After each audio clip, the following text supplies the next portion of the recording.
তুই পেঁপেটা এমনভাবে কাটলি এটাতে খাওয়া যাবে? ওই পেঁপে আর খাওয়া যাবে? হ্যাঁ, ওই পেঁপেটা আর খাওয়া যাবে?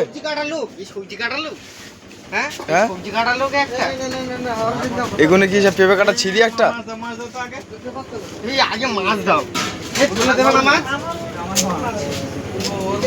তোমার মাছ ভাজা?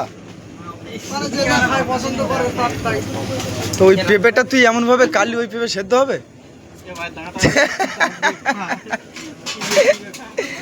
ওই পেঁপে কেটেছে, পেঁপে সেদ্ধ হয়নি, কি সর্বনাশ! দেখি দেখি দেখি দা তরকারিটা দেখি, পেঁপে কিরকম সেদ্ধ হয়নি দেখি। মাছ তো ভাজা সেই হয়েছে, ওফ, কেন এরকম করে ধরে খেয়ে নি। কিন্তু তরকারিতে পেঁপেটা সেদ্ধ হলো না কেন? তরকারিটা খুলে দেখি। পেঁপেটা কাটলি কি মোটা মোটা করে, এদিকে ঝোল শেষ হয়ে যাচ্ছে কিন্তু পেঁপেটা সেই সিদ্ধ হচ্ছে না। পেঁপেটা সেদ্ধ হবে না কেন? এই দেখি দেখি দেখি দেখি তরকারিটা খুলো। আর এই দেখ না, মাছ ভাজাটা দেখ। ওহ,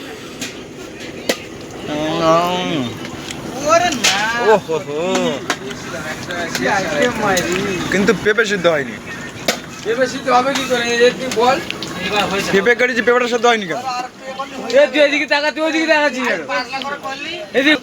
কার দোষ? কার দোষ?